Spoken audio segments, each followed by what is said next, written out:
We live. We live. We live right now. Yeah, that's me.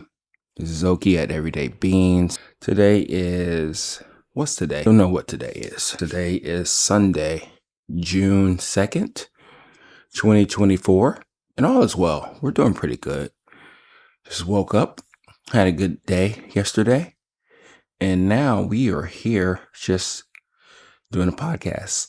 So I think I like trying to do these podcasts every Sunday, my video podcasts, and it seems like it's going pretty well. So we're just gonna keep it up.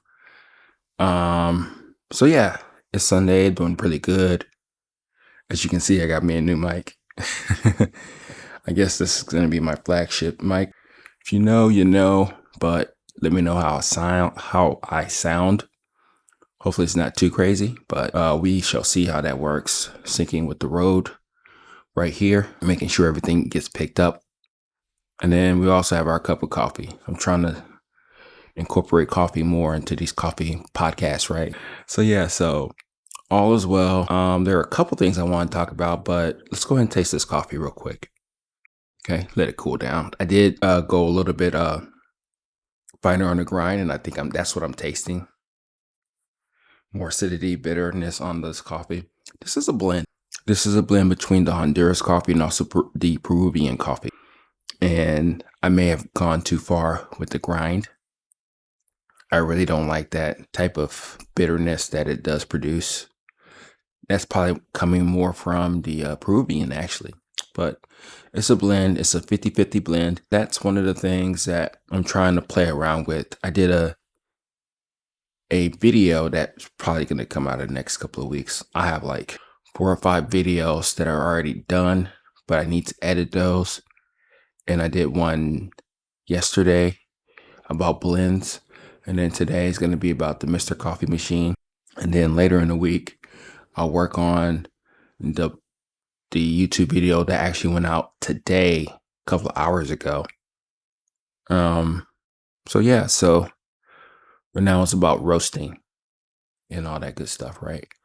So yeah, so we're doing pretty good. No real complaints. Amazon's still the same thing, which is fine. I just check it. I'm not even emailing my associate, my representative, because right now that's not really my focus. My focus is actually YouTube. So I'm trying to get better at that, up my game on editing, storytelling, as they say, and really just have fun with it. I think that's going to be the biggest kicker when I do all these things, is that I still need to have fun with this, because if I'm not having fun and I'm just producing things, then it's going to be more so like the topic that we're going to be talking about. The topic is about why I don't care about industry standards protocol. To an extent, I do, but I don't. So I think for a more provocative type of title, I may say, I don't give a fuck about SCA, something like that. And I'll explain the reasons why I'm saying that.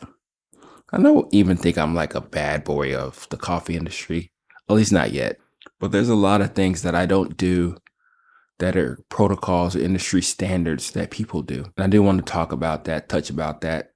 But one of the things that I do want to talk about right now, which is interesting, is that a lot of people say when they drink coffee at times, especially coffee roasters, one of the things they like to mention, if the coffee does have it, is what is it? Tea like, oolong, black tea. I try to stay as far as I can from those type of coffees. I used to be a tea drinker. I used to love tea. I used to geek out and go to different places and get different teas and all that, right? My wife, then girlfriend, she's the one who really got me into coffee.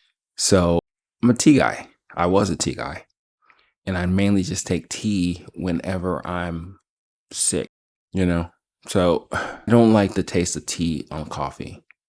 There's very similar elements of it, but if a coffee tastes like tea, especially from the importers that I get the coffee, if they say that that's in their descriptor, I tend to lean far away from those coffees because I don't want to taste tea in my coffee, so to speak. I don't know about you, but If you're on here, I'm sure you are a coffee drinker, maybe a tea drinker too, but just me personal preference. So for the most part, you won't get any descriptors or anything like that from me when I mention anything. It won't say tea. You may get tea sometimes, but that's your palate. That's the way you taste. That's what you're tasting. But I just don't like when people say tea, tea like. And I'm not saying that it's not present in coffee because at times it is, depending on the coffee. But that's not a flavor profile that I will want to present to people who are drinking coffee, especially people who are really trying to get into coffee because coffee is an interesting game, right? The reason why I say that is because there's so many different ways to enjoy coffee. A lot of times when people drink wine, for instance, they drink it straight up for what it is for the most part. They don't change it. They don't really do anything else to it. Sangria is a little different where it's promoted and that's the way the culture is. That's the way that it was developed and enjoyed. Okay. But with coffee and even tea, it's one of those beverages to where it is enjoyed all many different ways. And that's the beauty of it, right?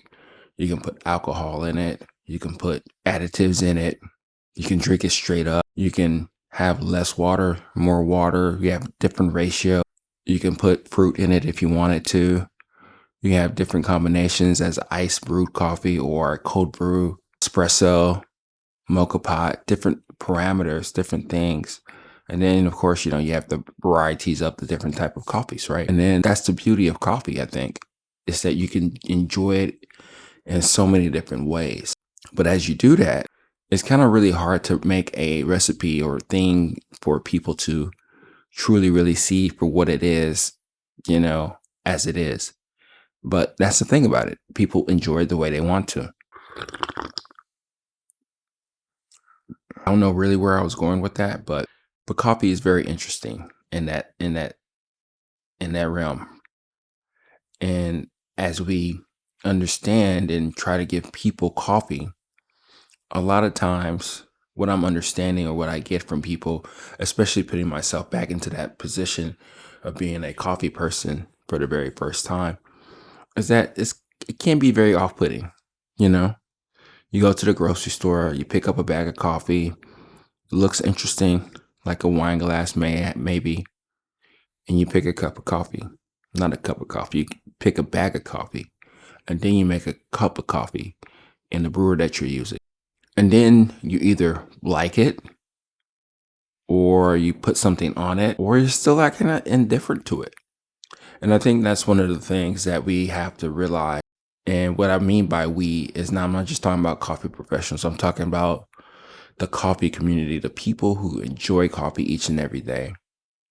I may sell it to you, or you may think to buy it from me, or you may get ideas and tips and tricks from the videos that you do watch from me about coffee. But you're just one important piece of the lineage of coffee, you know?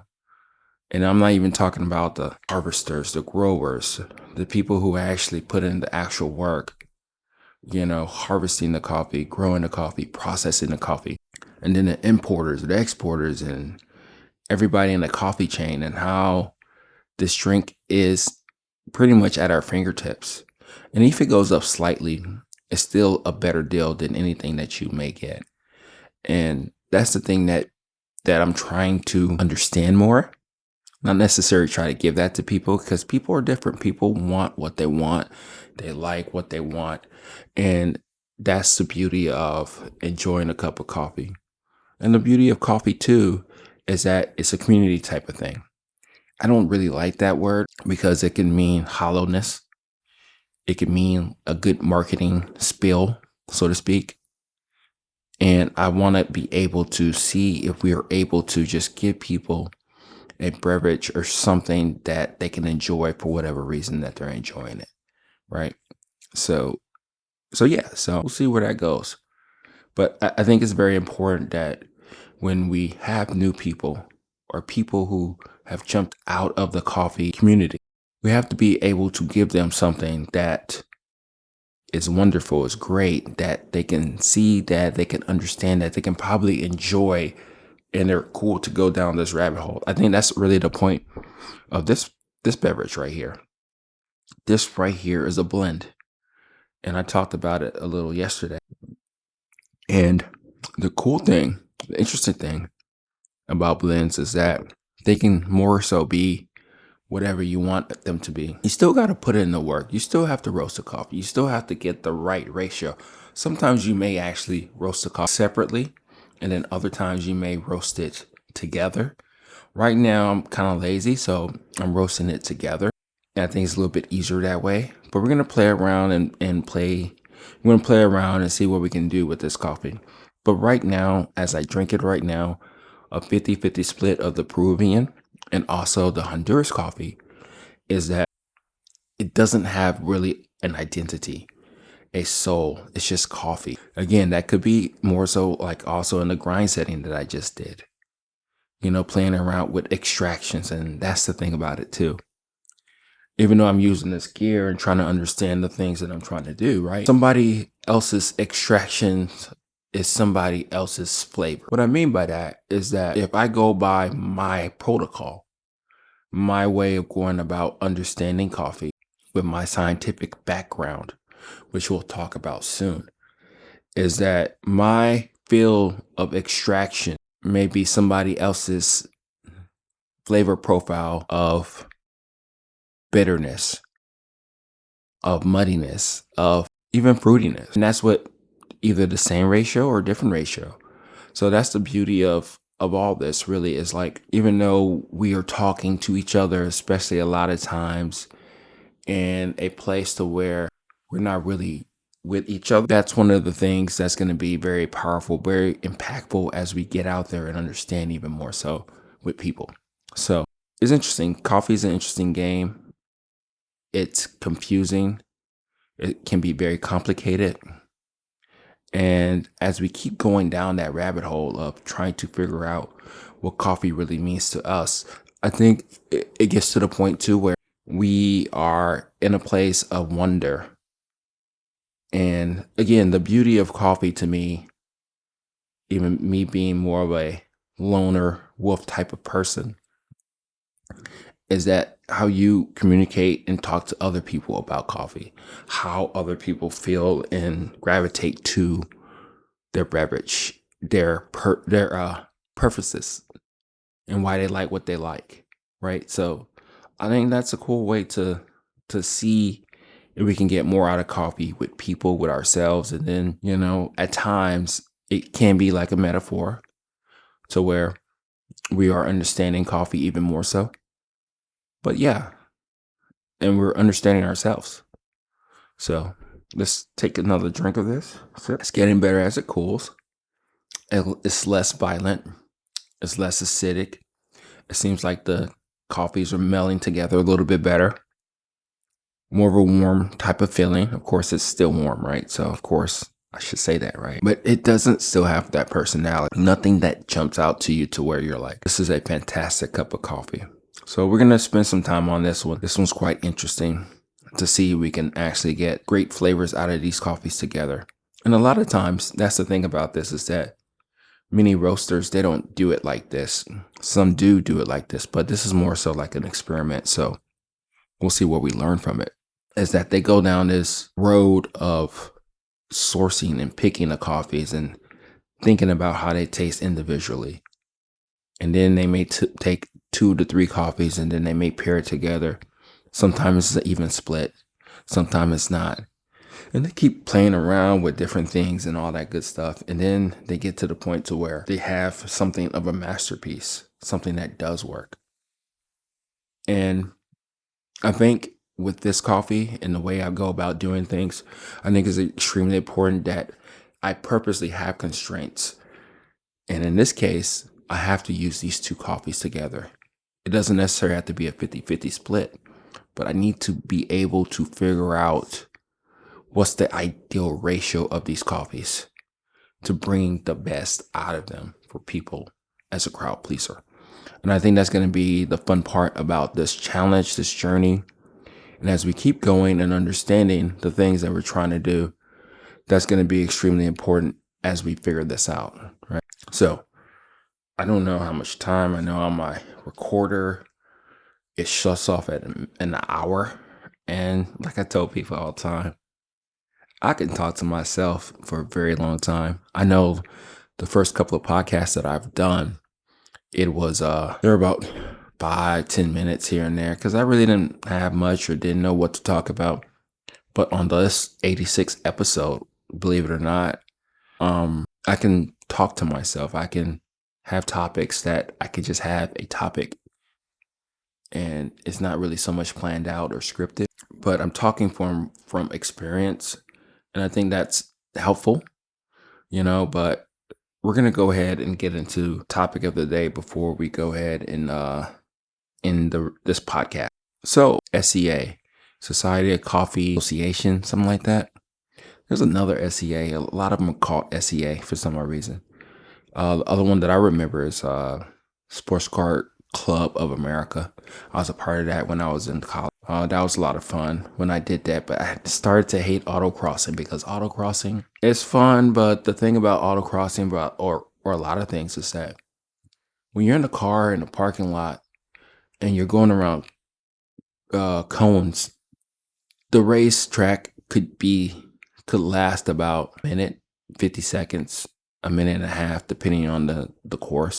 And then after that, you're working it. And you're working it a lot longer than you're actually driving.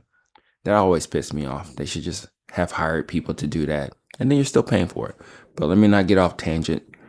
But the Society of Coffee Association, something like that. You know what it is. Specialty Coffee Association. Yeah.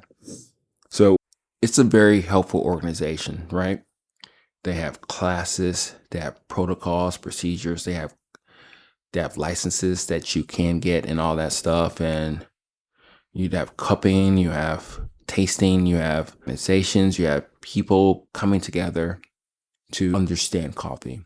And I think that's important. I think that's important because you have to have like a basis of like what you're really trying to do with coffee in this case, right? Because you do want to have a standard. You do want to set something in a place to where you are being able to see if coffee is more so, I think it appreciated more so that from a sustainability side of it, meaning that I want coffee to be here as long as possible for everybody to enjoy. So if they're doing like data research and all that good stuff with coffee in order to prolong it or to make sure that the flavors are what they are and to help out the farmers where they can. Oh yeah, certifications too, organic and fair trade and all that shit. So you see, I'm starting to get lively about that, but I think that's really the most important thing about the organization. Really, it's about being able to make sure that coffee is going to be here for a very long time. And the way you do that to me is that you put out parameters, you see what's out there, and you get data to understand if something is sustainable or not, right? And then you develop protocols and talk to scientists and doctors and people in the field of growing the coffee to see what the issues are with climate change and all that good stuff, right? Again, sometimes you just don't know where these conversations are going to go. But I do see a point, a importance of the organization.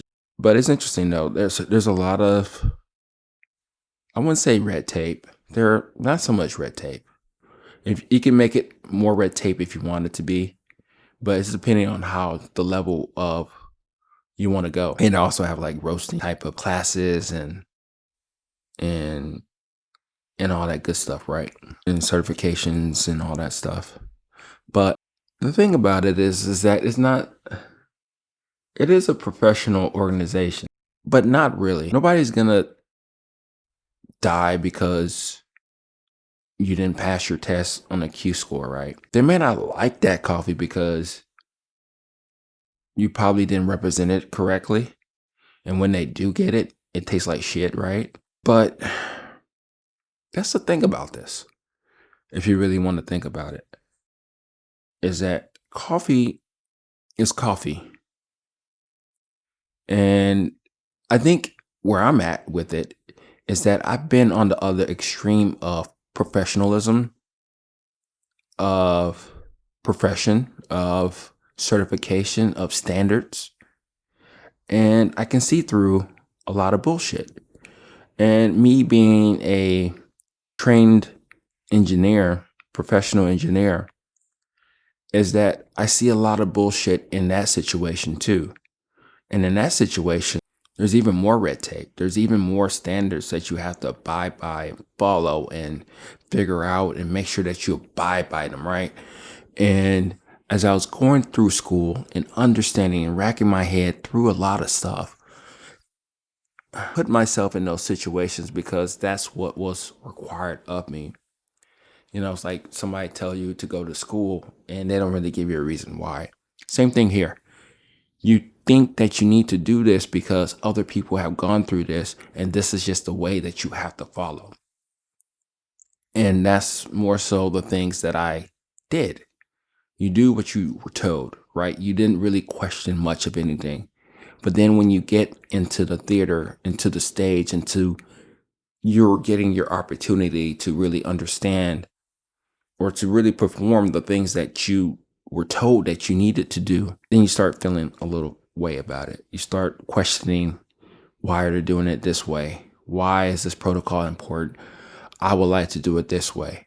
But if somebody tells you to do it this way, are you breaking the law or breaking a rule or whatnot? Don't get me wrong, you do have the leeway in this to really understand and to express yourself and to give your client or your boss a product that is worthy of safety, right? Of standards, of protection, and all that good stuff, right? But I guess what I'm saying is that I've gone that before, and I'm still kind of going through that right now. So then when you have an organization like the Specialty Coffee Association telling you that you're now a professional and you have to have all these rules and guidelines and different certifications and all that stuff, you start to wonder, is like, wait, there's two things that's going on here. Meaning that you have an obligation to the organization that is trying to sustain coffee and to provide standards, right, to the everyday professional. And then as you grow and understand the things that you're trying to do, I think we lose sight into the most important thing here is, yes, sustainability of coffee is important, but the true thing about it is that the other part of it, the way that it is going to be sustainable is that people actually drink your coffee, that they come back every time, either to you or to some other coffee roaster. And I think that's the part that's lost in this, right? We have a flavor wheel. We talk about different things about coffee, right? How do we actually communicate that information to our clients? People who don't know anything about that. They trust you for that information. And I think that's the biggest thing that we need to realize, that what we're really doing and trying to get at. So yeah, I don't care about any certifications. Yeah, I'll look at things from time to time. But the thing about this is that when I dive deep into things, I dive deep into things. So I have so many other books. They're here, they're other places and all that stuff. But I've read so many different things about coffee, coffee roasting, coffee growing. One of the books, let me get it real quick. It's all about coffee. It's all about coffee. This right here. See that? This book, Coffee, Growing, Processing, Sustainable Production. You can see the stickies. This is not for show. Yeah, it may be a prop out there. I highlighted the shit out of this. I underlined different things. So when I go deep into something, I go deep into something. It doesn't matter if this was, I think, by Nestle or something like that. It doesn't matter. What I'm saying is that I spent my time. I put in the work to really understand this profession, to understand coffee. And think about it. If you have somebody that loves coffee and understands it and trying to understand it, and try to gravitate to the things that mean so much to that person, and I'm able to give that back to a client. That's the most important thing here. So yeah, so I'm not sitting here on a high horse saying that the organization is shit. I'm really not. I'm just saying that if you're coming to me for vacations, for cupping protocols and tasting notes, and yeah, I'll give you tasting notes. But if you're coming to me for that type of like vacation or that type of authority, then you come to the wrong place. Go somewhere else. There's so many people that will tell you that they are Q grader certified. They will tell you that they follow this cupping protocol and they have these roasting standards. Fuck that. I have my own ways of doing things. I've learned so many things from other people, from books, and from my life. And I think that's extremely important. I think that's extremely important to the point to where you have to feel that person. None of us are going to be here forever. And as long as we try to put our stamps on things and understand the things that we're really trying to do and understand, that's really the most important thing. And I think, again, the most important thing really is about the people. The people who are drinking our coffee. That's truly how it's going to be. It has to be sustainable, because we can have a very small bit of people drinking specialty coffee. But if majority of those people in the world don't want to spend that much money, or don't see the specialness in specialty coffee or the specialness in coffee, then we've lost it. That's the real way that's going to be sustainable. We have to get people to keep drinking and loving coffee. We have to express it to them. We have to show them the way. We have to give them crowd pleasers. We have to be in a place to where we are stewards. And I really don't like that word. I really don't like that word of stewardness and all that good stuff, but that's really what we are. We are trying to give people a beverage that talks and sings to us every day. We're just trying to do that for them, right? And I think that's going to be the biggest takeaway in all the things that I'm trying to say right now. That's the sustainable part of it. It's not just about sustainability in the coffee world, because that's extremely important. But again, I'm the middleman, right? And that's the thing about business. If you understand business, is that there's one side to where you have a product, right? You understand the product. You can convey that message to people. And as you do that, you have a client on the other side, and you have to be able to give somebody the thing that you said that you're going to give them. And if there's any type of disconnect, an issue, then that's the thing that you're going to have to worry about the most, because that's the reason why people go out of business. And we have to understand people. People love what they love, and we have to understand it from their point of view. And we have to grow. We have to understand. We have to do it our way. Just like I said in the beginning, I don't want to keep harping about this, but it has to be fun for me too. Because if it's not fun for me, then why would I keep doing it? It's just like a day job. It's just like a job that you realize when you went to school and you tried something new, and they told you that there's a profession out there for you, and you go out there and then you put yourself out there, and then you get the certification, you get the professionalism, you get the titles, right? And then as you keep going and getting these things and understanding, trying to understand this profession, you lose heart of like why you really did it. And that's one thing I'm not going to do here, is I'm not going to lose heart of why I'm here. We'll talk more so about why I'm truly really here, what I'm trying to do in this coffee world, right? And I think as we go delve deeper into you understanding who I am, and getting a better understanding of that, I want to understand you. I know that's going to be very hard individually, but collectively, I think it's possible to be able to understand people even more so. And that's the beauty of this. So that's what I got for you right now. I know this was like a heavy one, sort of, kind of, but that's why I don't care about vacation, because, the biggest drive for me is people, is getting people to, even almost to an extent of getting people to enjoy my coffee, but giving them my personality and my scientific way of going about teaching people, giving them a reason to try something different, you know, and I will learn from people too. So that's what I got for you. Talk to you later. Bye.